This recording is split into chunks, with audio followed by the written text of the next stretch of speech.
వెంకటేశ్వర స్వామి యొక్క కొండ, తిరుమల తిరుపతి కొండ చూడండి ఎలా ఉన్నదో. తిరుమల తిరుపతి వెళ్ళేటప్పుడు మనం ఈ కొండ మీద నుంచే పోయేది. భలే అద్భుతంగా ఉన్నది. 7 కొండలు రైల్లో వెళ్ళేటప్పుడు.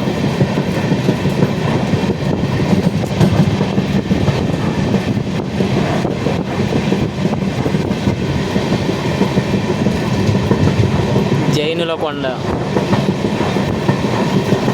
మనం తిరుమల తిరుపతి అంటాం కదా, అప్పుడు జైనులు అంటున్నారు జైనుల కొండ అని. అంటే శివుణ్ణి పూజించేటోళ్ళు. అది విషయం. మళ్ళీ నేను ఎందుకు అంటున్నా అంటే, తిరుమల తిరుపతికి, తిరుమల వెంకటేశ్వర స్వామికి నూలుపోగు వస్త్రం ఉండదు మొత్తం తీసేస్తే. అది చాలామంది టీటీడీలో పనిచేసిన ఈవోలు అన్నారు.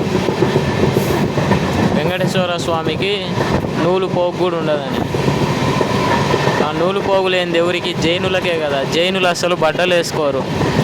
జైనులు అసలు బట్టలే వేసుకోరు. చూడండి తిరుమల తిరుపతి యొక్క కొండ ఎలా ఉన్నదో.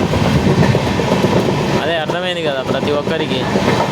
బట్టలు లేనిది ఎవరికంటే, మన హిందూ దేవుళ్ళల్లో అందరికీ బట్టలు ఉంటాయి. జైనులు కూడా మన హిందువులు. ఎందుకంటే వాళ్ళు శివుణ్ణి పూజిస్తారు ఎక్కువ, శివలింగాన్ని.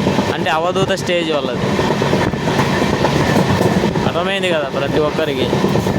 అది బట్టలు లేని వాళ్ళు ఎవరంటే జైనులు. బట్టలు లేకుండా వాళ్ళు కమాండలం అన్ని పట్టుకొని ఒక అడవులలో పోయి తపస్సు చేస్తారు శివలింగం ముందు పెట్టుకొని. అది విషయం. తిరుమల తిరుపతి యొక్క రహస్యం. మీరు తిరుమల తిరుపతి మెట్ల మార్గం నుంచి పైకి వెళ్ళేటప్పుడు కూడా చూస్తారు. గర్భగుడి స్ట్రక్చర్ మొత్తం చూడండి. బుద్ధునికి సంబంధించిన ఆధారాలు మొత్తం బయటపడతాయి. అర్థమైంది కదా. బుద్ధుని అంటుండ, బుద్ధునికి సంబంధించిన ఆధారాలు కాదు, జైనులకు సంబంధించిన ఆధారాలు. నడుము సన్నగా ఉంటుంది ప్రతి శిల్పానికి. కానీ మన హిందూ దేవుళ్ళకు నడుము సన్నగా ఉన్నట్టు ఎక్కడ ఉండదు. బుద్ధుడేమో గుడ్డ కప్పుకుంటాడు, కానీ జైనులేమో ఏది కప్పుకోరు. అవధూత స్టేజ్లో ఉండి తపస్సు చేస్తారు. అది ప్రతి ఒక్కరూ గమనించండి. తిరుపతి పోయినప్పుడు పైన డోమ్లు, కింద డోమ్లు, మొత్తం గర్భగుడిలో పైన కింద శిల్పాలు మొత్తం చూడండి, మీకు అర్థమవుతుంది. చాలామంది బుద్ధునికి సంబంధించింది అంటారు. అసలు బుద్ధునికి సంబంధించింది కాదు తిరుమల తిరుపతి. జైనులకు, అంటే శివ జైనులకు సంబంధించింది.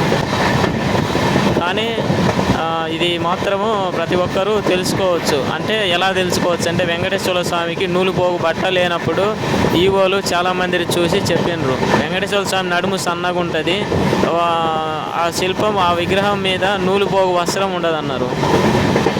అది మాత్రం 99% కరెక్ట్. కావాలంటే మీరు చూడవచ్చు.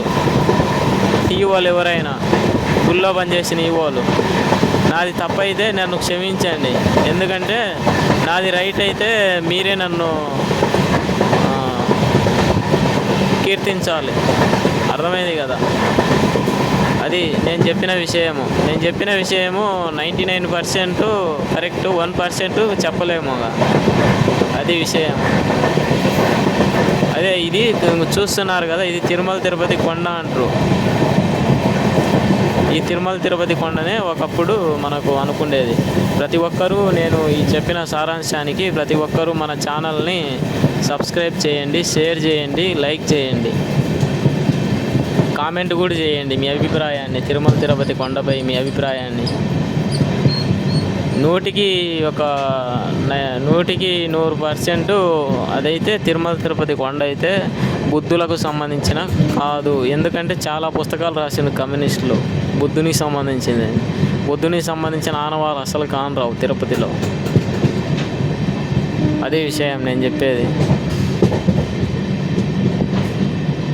అందరికీ జై శ్రీరామ్. భారత్ మాతాకి జై. అర్థమైంది కదా. అంటే ఈ జైనులు ఎక్కడి నుంచి వచ్చారని మీరు అనవచ్చు. రాష్ట్రకూటులు అంటే 700 నుంచి 650 నుంచి వాళ్ళు 800 దాకా పరిపాలించిండ్రు రాష్ట్రకూటులు. ఆ రాష్ట్రకూటులు తర్వాత వచ్చేసి కట్టడి వీళ్ళు మామూలు గ్రామాలలో అట్లా పరిపాలన చేస్తా వాళ్ళు జైనులు పరిచయం అయ్యి జైనులకు ఆలయాలు కూడా కట్టించిండ్రు. ఎల్లోరా కేవ్స్లో కూడా ఉంటుంది. ఎల్లోరా కేవ్స్ కూడా రాష్ట్రకూటులే కట్టించింది. అంటే కొండను తొలిచి జైన విగ్రహాలు అన్నీ తయారు చేసింది అనుకోవడానికి. మనము వడ్డెమాను పోతే మనకు కనిపిస్తుంది ఆధారాలు.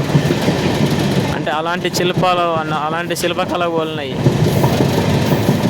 అది ప్రతి ఒక్కరికి నేను తెలియజేసేది.